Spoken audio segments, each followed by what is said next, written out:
Salut les meeples, nouvelle présentation Kickstarter et on va parler de Matago. Matago qui se lance dans les campagnes Kickstarter, c'est la première fois, et qui se lance avec Kemet Blood and Sand. Alors ça va peut-être vous faire penser à un autre Kickstarter qui n'est pas très vieux, puisque c'est des Ankh de Cool Mini Aeronaut, puisqu'on va être replongé dans le monde des dieux, dans le monde de l'Égypte, avec un jeu qui se ressemble pas mal sur un certain nombre de points. Bon, il y a des choses qui diffèrent, comme on va le voir dans cette présentation, mais voilà, si vous êtes amateur de Ankh, peut-être vous allez aimer Kemet, ou vice versa, même s'il n'y a pas d'aussi belle figurine dans Kemet pour Matago. Alors, Kemet, il faut savoir que c'est un jeu qui est pas nouveau en fait. C'est le premier Kickstarter de Matago, mais c'est pas la première fois que Kemet existe, puisqu'il existe en version 1.0, et là c'est une version 2.0, c'est une version améliorée. C'est-à-dire que donc ce jeu a quand même une belle base de gameplay, a une certaine existence, a été testé, joué, il y a eu un certain nombre de retours de la part des joueurs, et donc il revient avec un certain nombre d'améliorations, avec un certain nombre d'ajouts. Alors, justement, on va regarder, avant même de commencer l'explication de comment se passe le gameplay, regardez un peu les améliorations ou les modifications de Kemet en version 2.0. Donc déjà, ne pas oublier que Kemet se joue de 2 à 6 joueurs, ce qui est d'ailleurs un peu plus que Ankh. Je crois que Ankh c'était jusqu'à 4 joueurs, donc là voilà, un peu plus. Dans les modifications, dans les améliorations par rapport à Kemet 1.0, on a une très grosse simplification sur la mise en place du jeu. Donc il y a une rapidité qui est de mise en place. Il y a l'ajout d'une 4e couleur dans les pyramides, on va y revenir, hein. Donc on passe de 3 couleurs à 4 couleurs, donc avec ce qui va avec, hein, par rapport aux tuiles pouvoir des dieux. Il y a une simplification dans les points de victoire, puisque Kemet est un jeu où en fait c'est un jeu au point de victoire, il faut scorer jusqu'à 9 points de victoire, donc là il y a une simplification dans le décompte, donc on gagne en fluidité, et puis aussi il y a un certain nombre de modifications durant le jeu, comme vous le verrez, avec des simplifications dans les cartes des dieux qu'on peut jouer, sur les cartes bonus, la fin du jeu qui est un peu modifiée, les dégâts qui sont été aussi modifiés dans la partie des combats, et justement ces combats ont été revus. Voilà, donc il y a quand même pas mal de petites choses qui sont modifiées, qui sont revues, qui sont améliorées, et je précise tout de suite, même si on va y revenir à la fin de la vidéo, il y a un système pour ceux qui ont la version 1.0, de passer en version la version 2, quoi, d'améliorer, juste de prendre, de pledger juste les améliorations, et il y a un kit d'upgrade en fait. Bon, alors maintenant, comment se joue Kemet, pour ceux qui ne connaîtraient pas du tout Kemet, qui découvrent ce jeu, qui est lancé par Matago. Alors, en fait, c'est un jeu de combat, un jeu de placement, un jeu de déplacement, un jeu de confrontation, un jeu où il va falloir aussi faire évoluer son dieu, puisque chaque joueur incarne un dieu, un peu comme chez Ankh, hein, il y a quand même des points similaires et des choses qui se ressemblent. Donc bien sûr, les dieux égyptiens.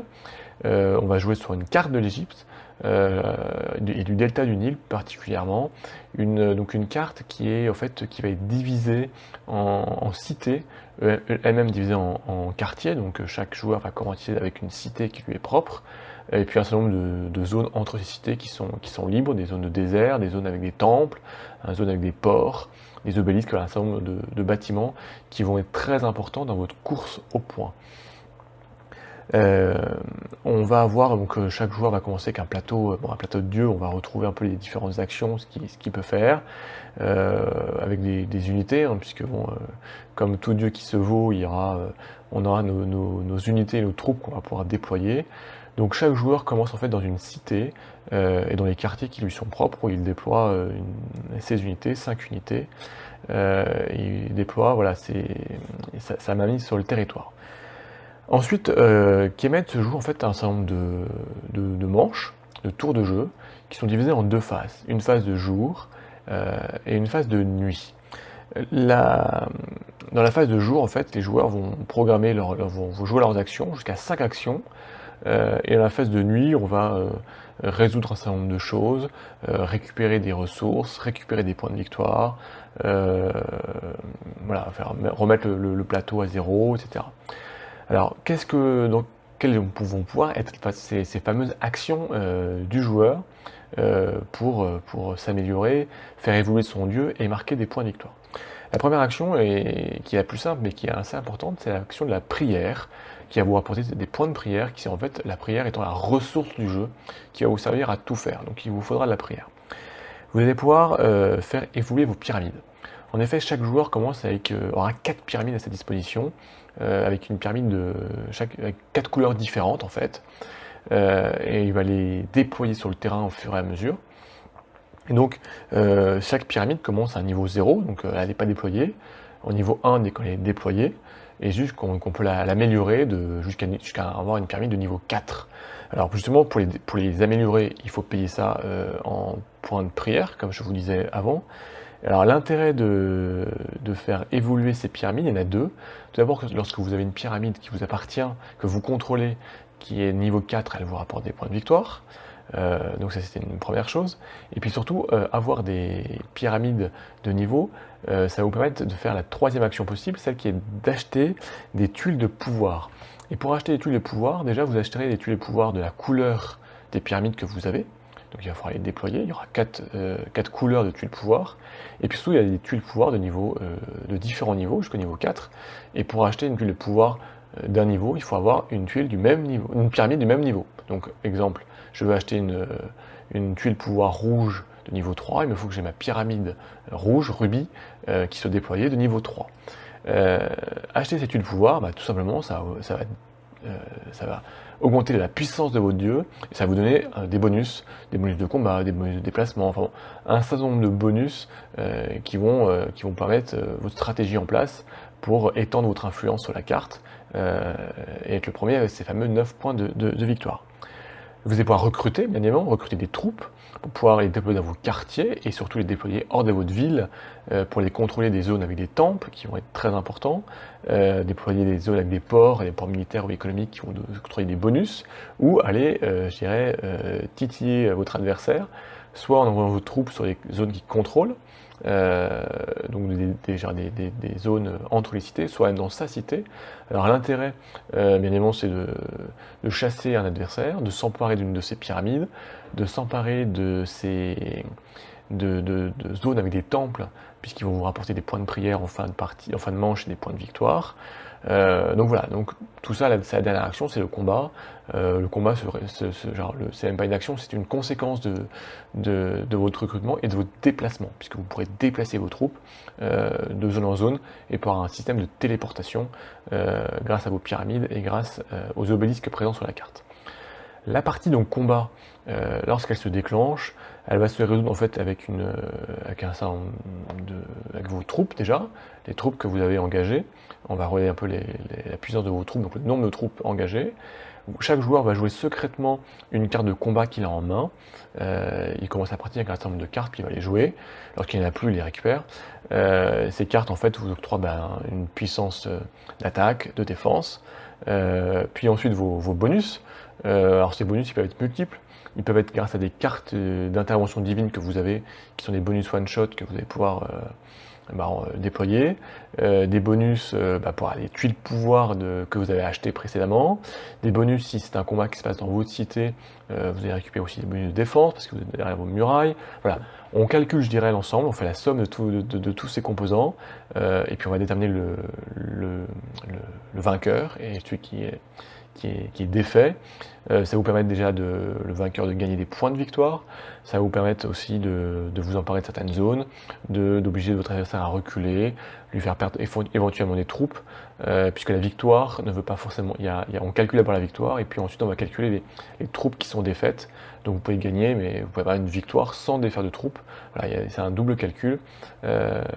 Donc voilà, on résout tout ça, on regarde ce qui se passe, les troupes peuvent avoir une retraite des troupes. Donc on va se disputer ces zones, étendre son influence, et surtout aller chercher donc, les points qui nous intéressent puisqu'on va passer, donc, après avoir résolu nos actions, hein, tous les joueurs ont résolu leurs actions, passer à la phase de nuit. Donc là, c'est une phase, je dirais, de décompte, puisqu'on va regarder un peu les temples que vous contrôlez pour récupérer des points de prière, donc de la ressource en plus. On va regarder aussi ce que vous contrôlez dans vos pyramides, les niveaux de vos pyramides, les tuiles pouvoir que vous avez achetées qui peuvent vous rapporter aussi des points de victoire. On va regarder aussi les temples que vous contrôlez qui vont rapporter des points de victoire par les combats. Donc on va aussi regarder à combien vous en êtes, savoir si vous atteignez les 9 points requis pour la victoire. Et puis, si c'est pas le cas, on va repartir sur des manches sur une nouvelle manche. Et puis, s'il y a un joueur qui va arriver à 9 points de victoire, on va terminer le tour, en tout cas pour les joueurs pour donner le même nombre d'actions à tous les joueurs. Et puis, voilà, celui qui arrive aux 9 points de victoire, en tout cas, remporte la partie. Et puis, bon, et après, il y a un système pour départager des joueurs qui arrivera au même tour à 9 points de victoire. Et voilà, l'objectif, c'est vraiment d'arriver à 9 points de victoire. Le premier. Ça ressemble, moi je trouve que ça ressemble un petit peu à Ankh quand même, hein, dans ce système d'amélioration de vos dieux, genre de vos pouvoirs, de vos capacités, dans ces zones que vous allez contrôler, dans vos déploiements, dans vos combats, avec ce système un peu de paris secret qu'il va avoir. Des créatures, hein, puisque vous pourrez aussi dans les tuiles pouvoir déployer des créatures qui sont des bonus. Voilà, il n'y a pas le système de fusion des dieux qui existe chez Ankh dans les derniers tours pour les joueurs qui seraient trop bas. Mais ça se ressemble un petit peu quand même, je trouve. Voilà, donc après les règles sont pas extrêmement compliquées, mais c'est un beau jeu de placement, de stratégie, d'anticipation sur ce que vous allez faire les prochains tours, de développement de vos dieux. Donc il y a devant de très belles choses, très belles choses à voir. Alors au niveau des pledges, comme on regarde toujours, c'est important. Bon voilà, le pledge d'entrée c'est 69 €, la boîte de base, et puis les différents stretch goals qui vont être débloqués dans la campagne, qui va durer une vingtaine de jours. Je ne l'ai pas précisé en début de vidéo. Donc voilà, vous allez tout retrouver, voilà, tout ce qu'il vous faut pour jouer, pour débuter, pour ceux qui n'auraient pas de Kemet. Vous avez aussi, comme je le disais, un pledge vétéran qui en fait est pour passer la première version à la version 1.9 comme ils appellent. Donc voilà, il y a des tuiles qui sont améliorées, il y a des nouvelles cartes, etc. Et bon, les règles bien évidemment, les aides de jeu, etc., etc. Bon voilà, c'est vraiment pour ceux qui auraient la première version de Kemet et qui veulent passer à un système supérieur. Et alors il y a un petit pledge intéressant, c'est la première fois que je le vois, c'est le Champollion Pledge. Alors il vous coûte 34 € pendant le Kickstarter, puisqu'à la fin il vous coûtera aussi 69 €. C'est-à-dire qu'en fait vous ne payez que 34 € lors du Kickstarter, et puis vous allez aller récupérer votre jeu en boutique. Il va être envoyé en boutique, alors soit dans la liste des boutiques partenaires, soit vous pouvez demander à votre boutique de devenir partenaire, et vous paierez les 35 € restants au moment dans la boutique.